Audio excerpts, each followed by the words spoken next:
And for one person that I know this is not going to be a problem for is our opening keynote, Chris Foster, who's going to be talking about the power of relationships. And that ties to that behavioral element that we all look at when we're looking at data and we're looking at differences.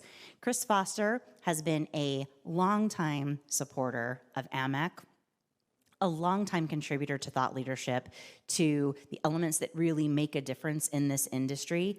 And he is a personal friend who, on day one of his announcement of his new post as the leader of the global PR for Omnicom, agreed to be at the summit whenever it took place in person. So without further hesitation, Chris Foster, please join us on stage. We appreciate you so much.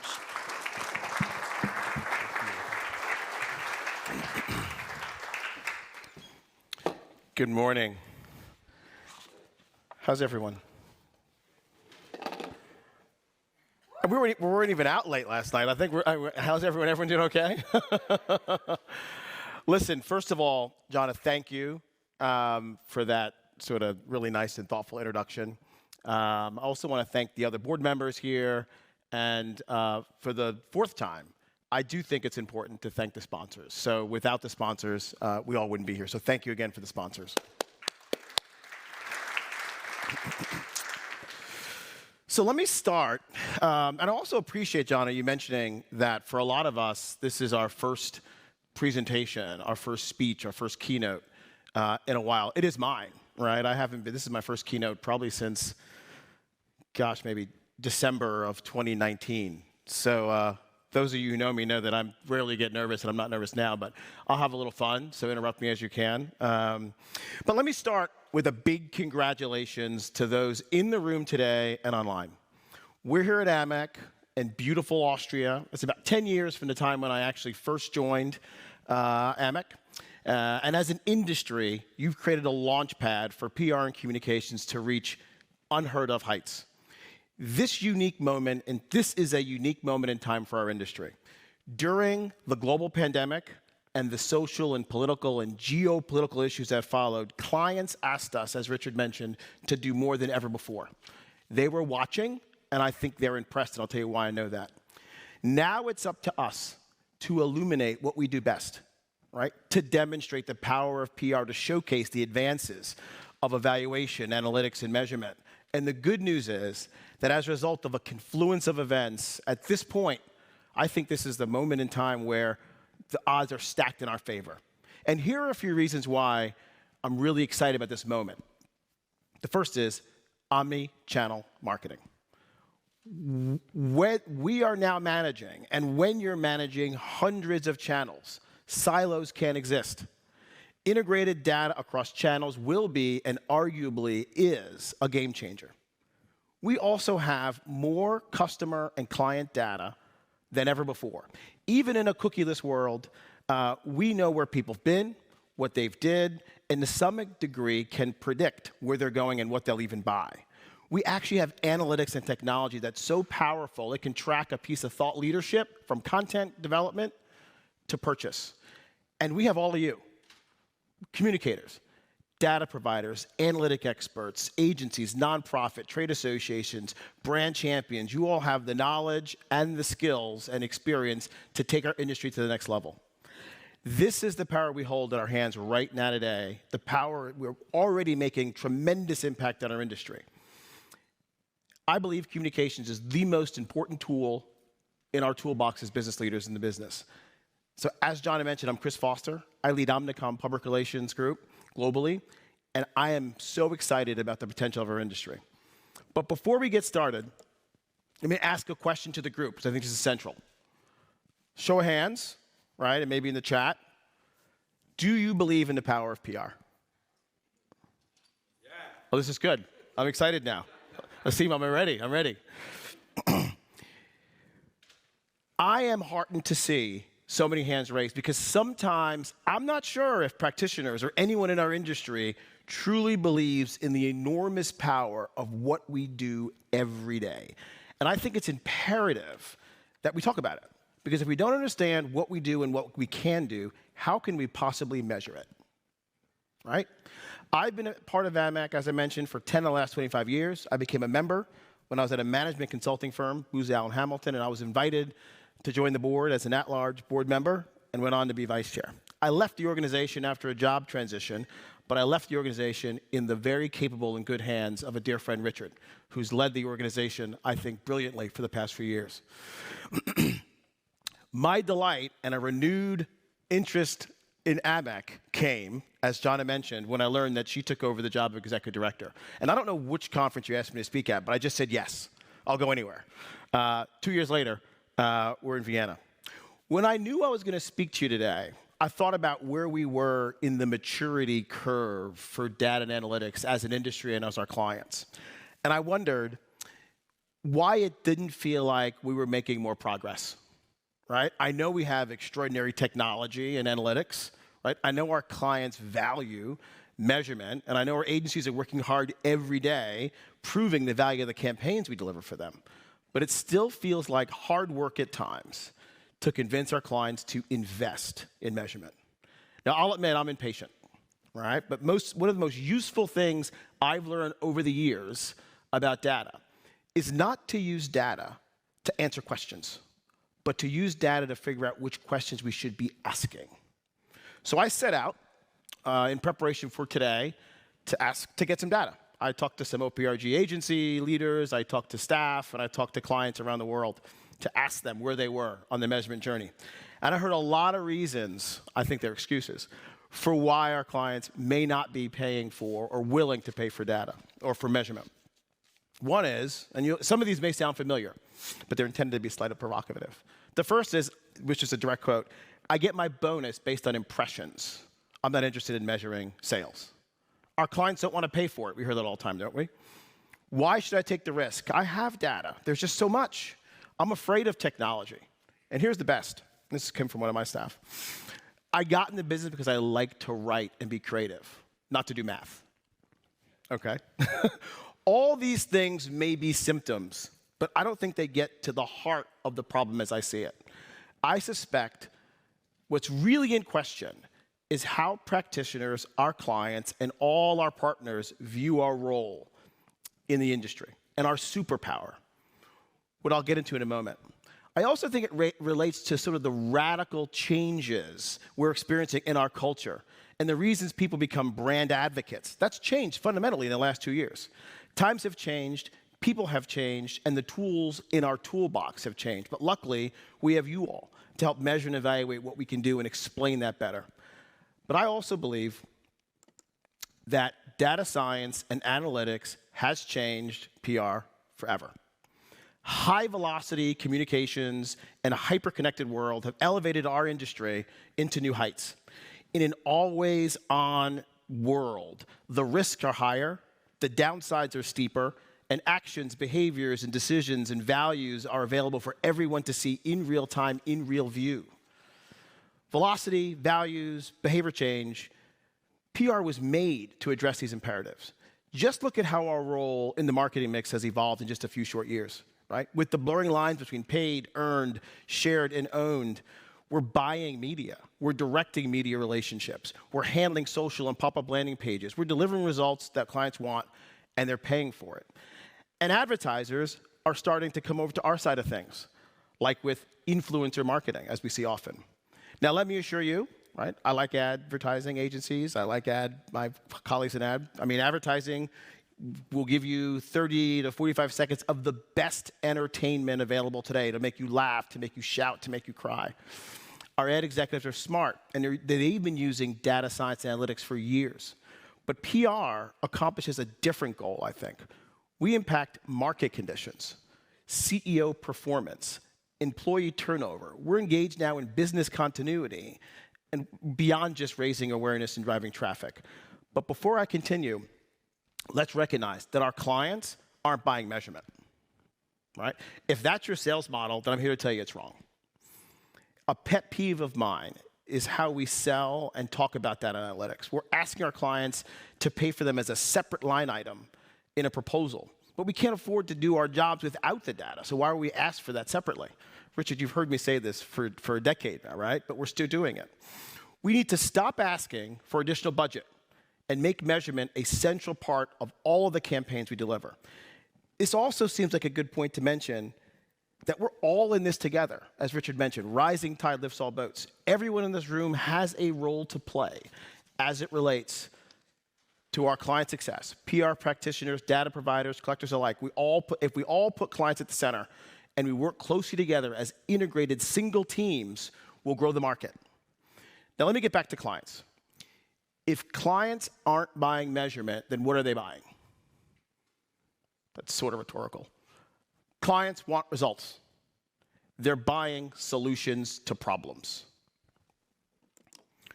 Which is why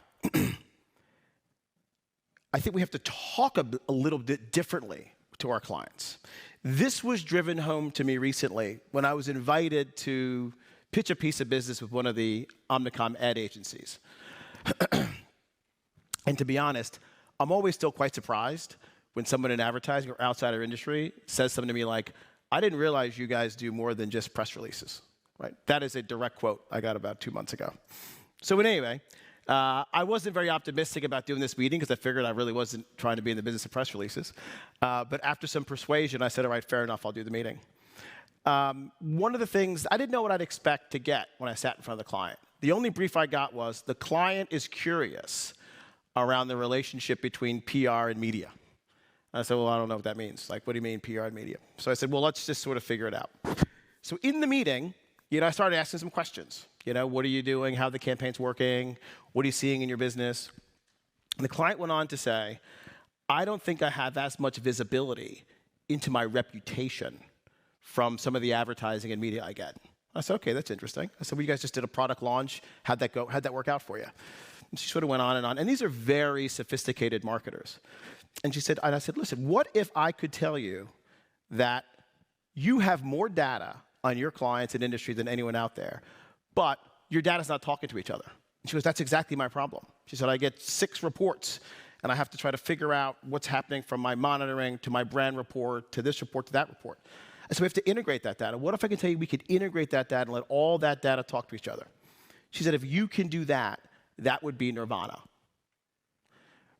To my way of thinking, that illustrates a fundamental problem with measurement of PR. Clients aren't asking for measurement. They're looking for solutions. So we need to start to talk about the work we do in the context of solutions to real business problems. I think it's time to change the conversation. To change the conversation we have with clients. Everyone in this room knows all too well that the greatest product or idea in the world you can develop, people have to adopt it, and at some point have to buy it. Right? So let's ask the question, what's it going to take to realize the full potential of our industry? We have the tools, we have the experience, we have the insights, we can prove the value of comms, and since the pandemic, clients have catapulted us into this new realm of comms and solution provider for them. I think that we could all agree that engendering trust, helping clients attract talent, helping bring products to market, and command a higher market value. All these critical values are work that we do and that we can measure in real time. But we're also fighting a legacy reputation problem of our own, right? And it isn't just with clients. It involves all of us in the room here together. And people don't understand what we do. And it doesn't help that we all can't agree on what to call ourselves. Right? And I've gone through this myself, right? Some days I'm PR, other days it's media relations, and it's integrated media relations, and it's marketing and communications, it's integrated communications. I get confused about what even my agencies say they're in the business of. So let me tell you a story. I was fortunate enough to have a conversation with Harold Burson on this topic, the late Harold Burson. And although I met Harold years and years ago, 1997 when I joined Burson, it wasn't until I took on the role of leading BCW North America that I got to spend time with Harold regularly. Weekly we'd meet. He had a lot of feedback on the business, as you can imagine. And during a lunch with Harold a while back, at this point I was running the healthcare practice, I told him how I was trying to evolve my business a bit. I said, I'm really trying to expand my market base. I want to get into consulting. I'm going to stop talking about PR. I'm going to focus on integrated marketing and consulting. Right? I went on at this elegant explanation of why that makes sense. Harold looked at me, as only Harold could do, and said, why would you change the term PR? What are you ashamed of? He said. Our currency is an engagement. It's in building relationships. Why would you abandon that? Right? Are you trying to be more like an advertising agency? He said, we're different. right? We're counselors. We help clients communicate with their stakeholders, all their publics, everyone that's interested in a company or a brand. Harold shared a story that I remembered, but I'd forgotten. Back in 1998, Burson Marsteller was on a similar journey. At that time, there was a decision that was made to stop using the term PR and focus on perception management. Does everyone remember that? Maybe not. What an epic failure. And Harold would admit to this day. We confused the market. No one knew what that meant. We spent more time explaining it than talking about our industry. So after which time, we doubled down on good old-fashioned PR and locked in, and it worked. That resonated with me. Those stories, that discussion with Harold resonated with me. To many of us, because to many of us, we don't even realize how powerful a business tool we have as consultants. Many of us weren't trained to have high-level business conversations. And once we can have those discussions, we need to be able to share that information with our data providers so that they can figure out what data we need to find, integrate, and interpret and solve problems. The way practitioners can be more consultative is to change the way we diagnose problems. It isn't easy for us, but it's also not easy for clients. When I sit in front of a client for the first time, I often have no idea what their problem is, nor do I know if I can solve it. So I spend more time just asking questions. I was sitting with a client recently who told me the problem they presented with was we're really having problems with our employees. I said, okay, that's interesting. What does that mean? He said, well, we did some surveys and everyone wants more security. I said, well, that seems simple, right? So they went off and they sort of added exterior lighting to certain stores as retailer, added security guards in stores and made some changes. But that didn't seem to solve the problem. So they called me in and said, hey, Chris, can you take a look at this a little differently? So I said, fair. So I did a couple of conversations, and over the course of the conversations, I started to ask, what does security mean to you? If we can solve the security problem, what's that going to do for you? Right. The data was taking me somewhere different. And it turned out that security wasn't about physical security. It was financial security. Coming out of the pandemic, as shocking and sobering as it was to come in, there was such fear and anxiety among this employee base for their financial security because they wanted to be hopeful about the future but weren't sure. In this example, we took the time to challenge the data in front of us to help us to figure out which questions we should be asking. We did win the respect of the client, and we actually solved that problem for our client, which was really important. In March of 2020, it's like a light switch shifted, right? Clients knew that advertising, and this is no bash to advertising, in some cases had to stop altogether. But PR sped up, as you saw from the data from the member survey. It just sped up at a speed that I don't think any of us could have ever imagined. Broader things needed to be accomplished. And for the complicated issue of living through a global pandemic and to address the social unrest that we're still talking about today, communications was really the only answer, right? The relationships between brands and stakeholders, clients and agencies, people and governments, employees and employers have fundamentally changed. During the pandemic, clients asked us to do more than ever and more than we could have even imagined we'd be able to do. So communications became a gateway, in some cases, to the next normal. And holding companies like Omnicom and WPP and IPG and other PR organizations saw the redeployment of ad dollars to PR. And clients crossed those barriers and gave us budgets, right? But the odds really stacked up in our favor in some of those OMG moments, right? Oh my God moments. And I have a few that I'll share with you that to me were staggering in my mind. I remember a client asked, they said, I've got to send 20,000 employees home in the next 7 days to work remote. I don't know what to tell them or how to tell them. How many people remember that? When products and services were deemed essential, but employees wouldn't come into factories to create or deliver them, clients turned to our industry. When 40 to 50% of the manufacturing workforce had to be inspired, but they weren't wired, how do we communicate with them, right? We sent text messages, phone trees, we built virtual environments, we helped clients talk about the almost unimaginable, like death in a pandemic, death of staff in a pandemic. We opened dialogues. We listened, we contextualized, we broadened the conversation, we did internal communications like never before. We supported business continuity. We reassured clients with public health messages. We helped get people back to work and school. Going forward, I think data analytics will drive clients to double down on all of those disciplines that we do best. We'll work together across the marketing mix, sharing stories, strategies, and data. I believe it will be organized that way, and that's how we'll do our best work through integration. In this always-on, sort of interconnected world, I do believe firmly that communication sits at the head of the conference room table when discussing business strategy, not just communication strategy. Everything should start with the story we want to tell, then move to audiences, timing, and finally, channels. AI technologies can point us to which stories will resonate, with whom, when, and what we can expect the results to be at the channel level. And when it comes down to channels, whether owned, paid, earned, we should be channel agnostic, to my way of thinking, right? And choose the best channel to get the job done. But to get there, we'll need new ways for data providers and practitioners to collaborate.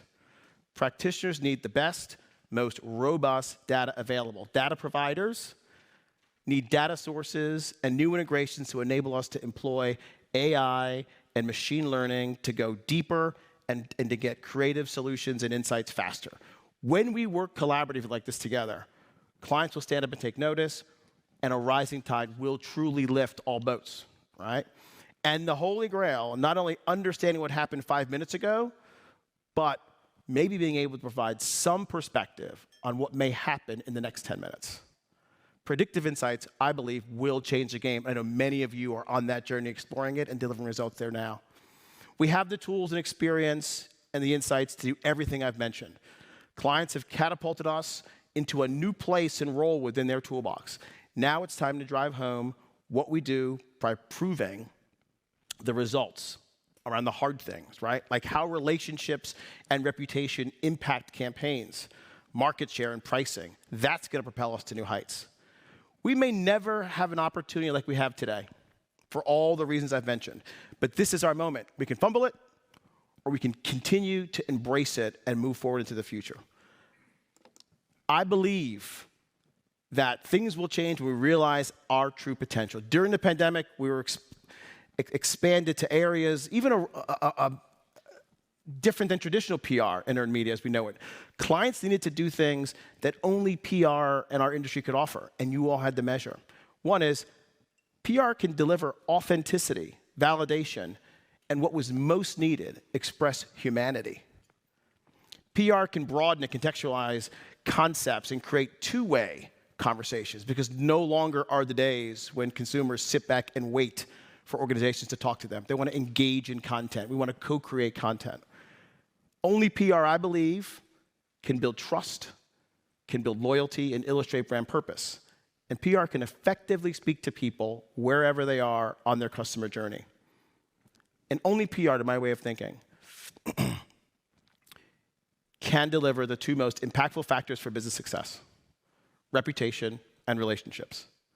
In 2019, I wrote a book called The Reputation Strategy in a Hyper-Connected World. In that book, I said that every morsel of information, no matter how trivial or innocuous, can go viral in a heartbeat. Reputations that took decades to build can be destroyed in minutes. Relationships and reputation are our currency. It's our superpower. They create trust, loyalty, advocacy, retention, and a lifetime of value. And we are the stewards of that valuable asset. But you can't buy relationships or reputation. You must earn them. And thanks to the work we've done in data and analytics, leading companies now from a high place of value, we are delivering on those relationships and reputation. Forward-thinking leaders care more about relationships now than ever before.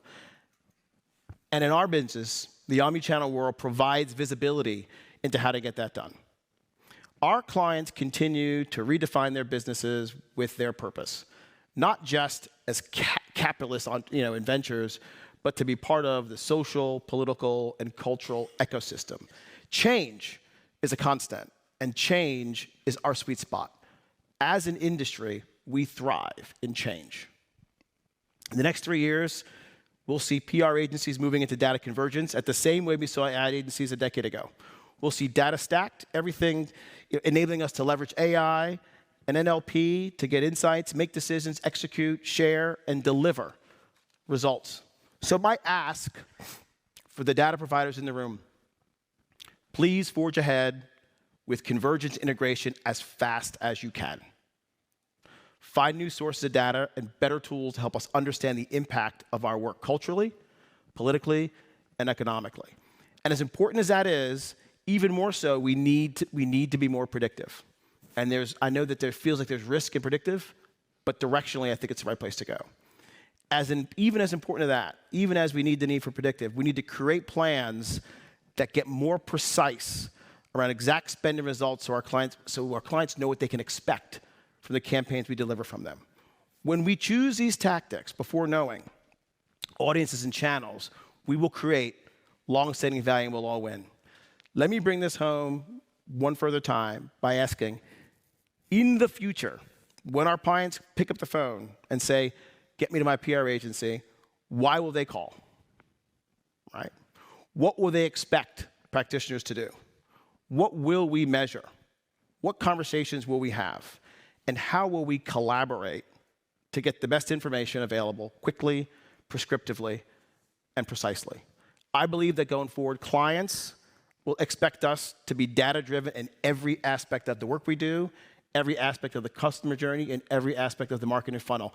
They'll want reasons for everything we do, from creating a campaign to building a reputation. They'll want to know which stories resonate with whom, when, and how. And I know we can do that. I think we need to band together as an industry and do it more. So let's look into the crystal ball of the future. And here's what I see. Marketing transformation is and will continue to be a reality. We will work as one team. Our friends across advertising, marketing, media relations, analytics, and other specialties, including internal communications and change management, will all work together around the same table. Data and analytics will be the glue that binds us all together. Data literacy won't be a question because everyone will use, program with, and benefit from technology. And I am already seeing employers and our clients and partners double down in investing and upskilling talent to be much more data and technology literate. Technology will be used to diagnose more accurately business problems, and multidisciplinary teams will come together to solve them. And as PR practitioners and an industry, we will be and continue to be the trusted advisors and consultants with critical thinking and the ability to answer and diagnose problems. So you may not agree with all I've said. You may think some of it's crazy. But I do think this moment in time is unique for us. I'm so proud of where we've been to this day, at this point in this time, and I know that the best is yet to come. But it does require organizations like AMEC to help convene us, bring us together, and help lead us into the future. So with that, I want to say thank you, and I'm happy to do some questions with Jana over here. Thanks so much.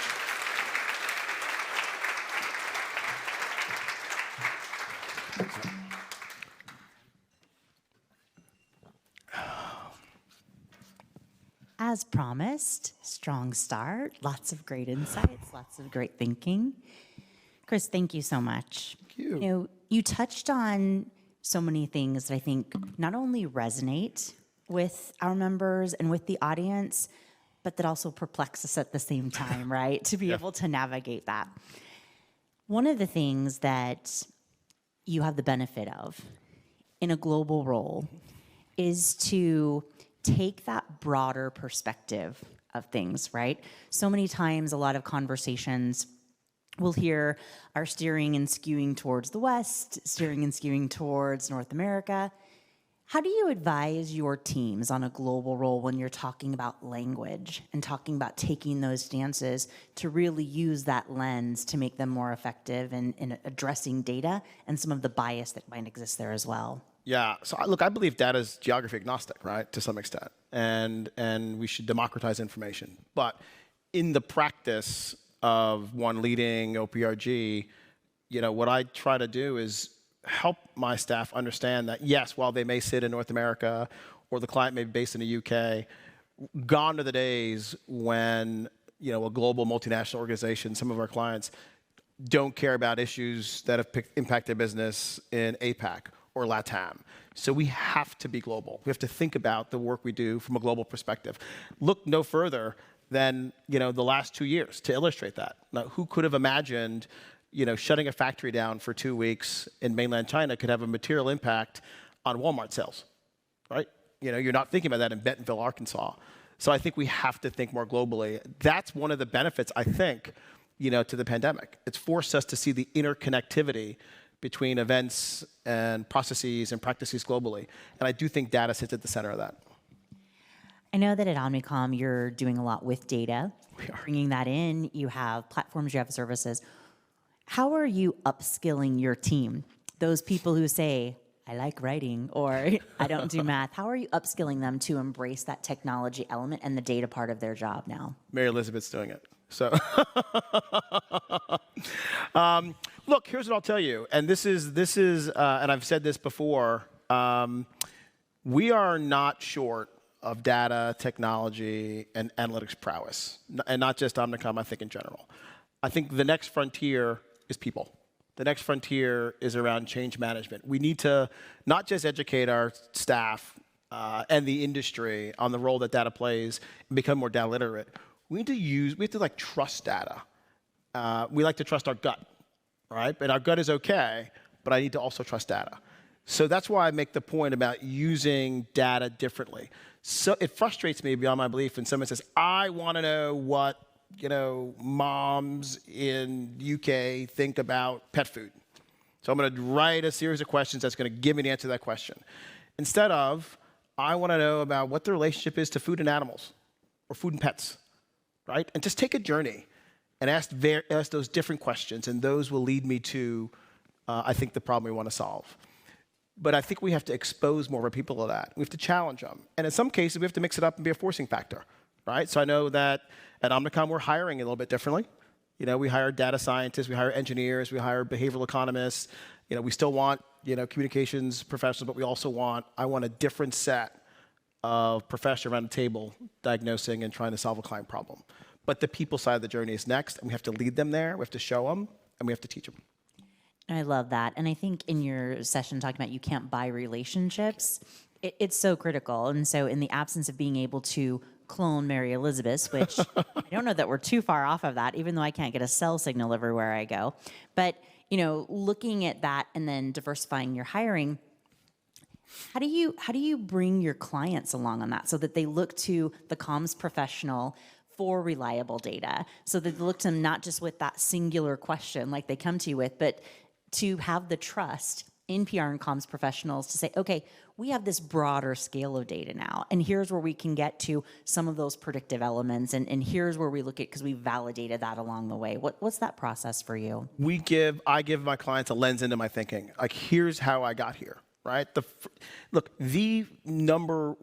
first thing I do before any client engagement is I try to figure out what the insight is and what the data is. Data's going to tell me something. Right, it's going to tell me something.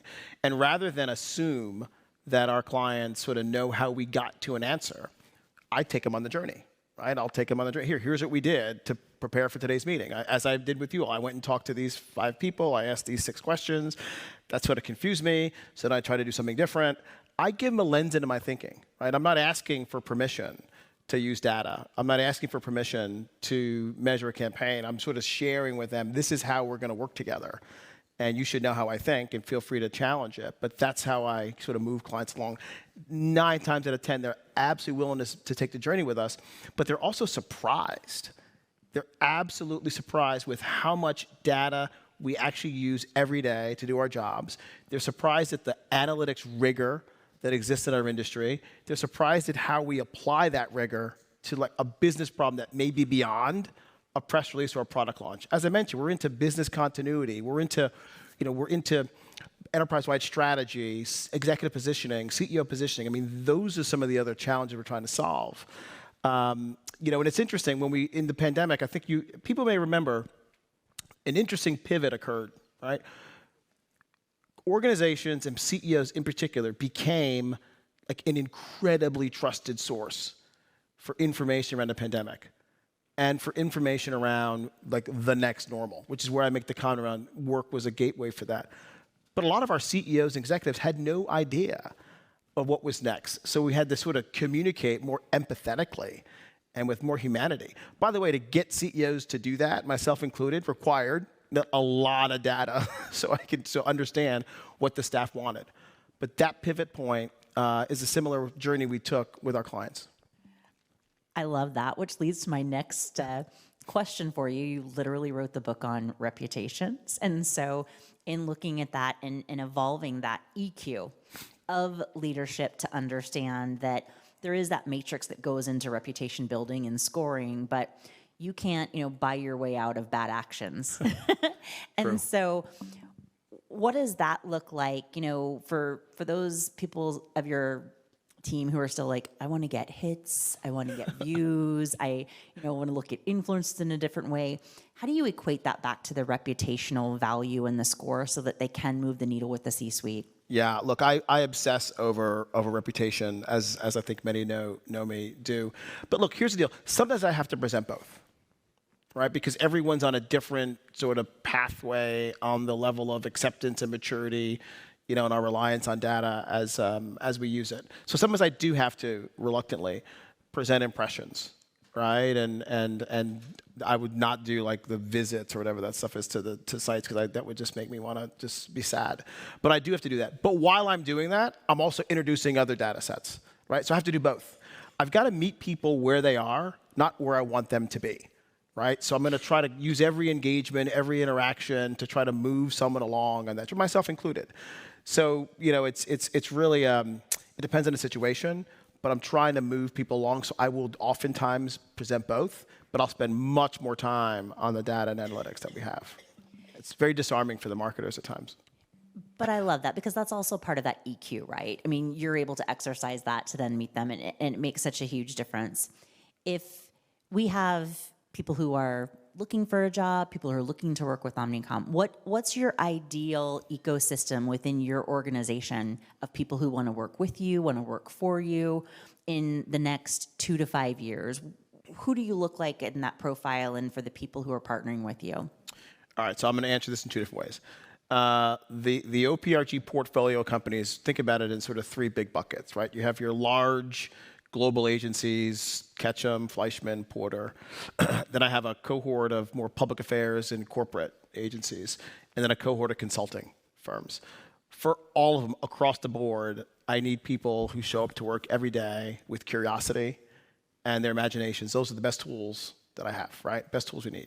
I do need people who are data literate, who are not afraid of technology, but we need good writers also, who could sort of translate, right? Part of the data conundrum that I see, and oftentimes, and I think AMEC and AMEC member companies have done a great job at this, is the data visualization challenge. How do I present and show data in a way that's not overwhelming and doesn't frighten, so it moves people along?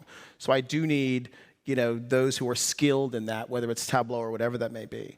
So I'd say the staffing mix will change, but, and I don't have the exact answer, and here's why. As an industry and even as a planet, we're kind of reimagining the future of work as we speak it, right? So I don't think we'll be in a place where everyone's showing up into an office, from 8 to 6 again, sort of on these 2 and 3 hour commutes back and forth. So I need a different workforce who is comfortable in a hybrid environment. A workforce that is ready to stretch their skills and learn different things, like we've all had to learn over the last 2 years. I need consultants. I need consultants who are not afraid to sit across the table with a client who's trying to talk about a supply chain challenge, and for us to be able to realize the role that communications can play in engaging their customers about supply chain delivery delays, which, by the way, we all do every day. It's very, very real. So I know it's probably not as satisfying an answer, but it's not the traditional PR executive who studied marketing in school. It's not 100% the engineer. It's some hybrid mix. Some of the most fascinating staff are the economists and the behavioral economists. I find them all thrilling, but I can geek out on that. So I think it's a little bit of a work in progress. But I also need, I'm looking also to our staffing mix and our clients to guide to some extent what I'm going to need. You know, and Chris, that's one of the many things that I love about you is that it's always the real answer. And real answers aren't always neat and tidy that fit into a perfect box so everybody can go replicate it. That's the beauty of it, is that it is this evolving. It's that very kind of raw complexity of it that makes it exciting. And I think there's no one in the room that would debate that Omnicom PR Group, their global efforts are not in the best possible hands, and are highly impressed with you after this presentation and for all of your thought leadership that you offer. So thank you so much, my friend. It is an absolute pleasure. Thanks again. It's good to be back. Appreciate it.